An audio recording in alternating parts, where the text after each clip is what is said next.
Hey, what's up guys, Patrick, and this is Voyage to Virtus episode 4, a series I'm doing where I try to get full Virtus. Before I talk about what I did this episode, I just want to address something. I've been getting comments telling me not to get the Virtus Wand and Book because apparently they're nerfing something and the chaotic staff is going to be better. I don't know how true this is because I honestly don't keep up with the updates, but here's the thing, I'm mainly getting the Wand and Book for the sake of having an option of a magic dual wield combination outside of Seismics.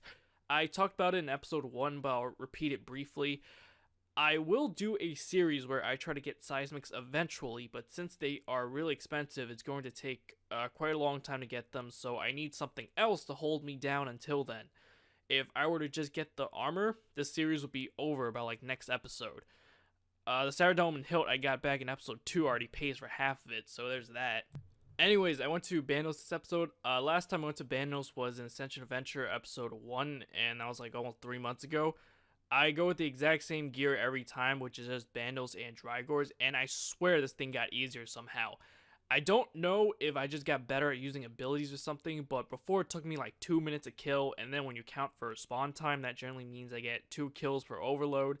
I don't do the whole world hopping thing because I heard it glitches, it lags, and I just know someone's going to take my world, especially at Bandos, which is the most popular God Wars boss, of course. Now I can do 3 kills in overload, and I find that I don't use nearly as much food as I did before. Not that I used a lot of food before, but I still had a lot left when I finished my trip this episode.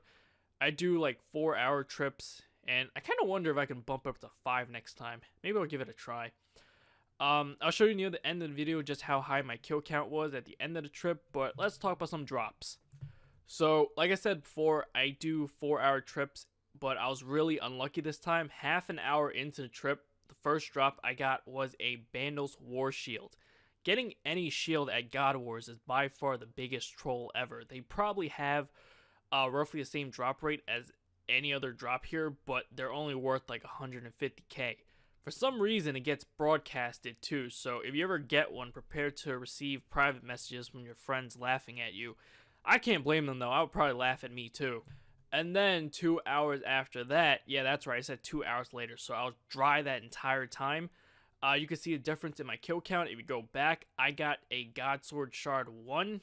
I don't even need to tell you how bad that is. Give it about another 15 minutes, I got another drop, but it was another War Shield. You can probably tell how annoyed I was at this point when I was actually doing this. Then another hour, I finally got something decent, which was a Bandos helmet. This is like 3.5 mil to 4 mil right now. It's not the best drop, but I'll definitely take it. This was long overdue. I was almost done with my trip at this point, so it took me almost 4 hours to get this. Even though this was the only good drop I got though, I still somehow made about 2.5 mil an hour. Apparently those other drops really added up, especially the bones that General Grador drops, because I used my Winter Storage Scroll and my Yak on them, which automatically sends them to the bank, and they're like 10 to 11k each, so yeah, that definitely made up a huge chunk of it.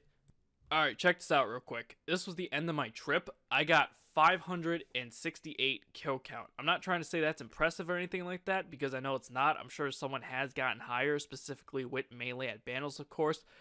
Because don't compare me to someone using Blood Barrage or something. That's not even the same thing. But seriously, should we really be able to get this much?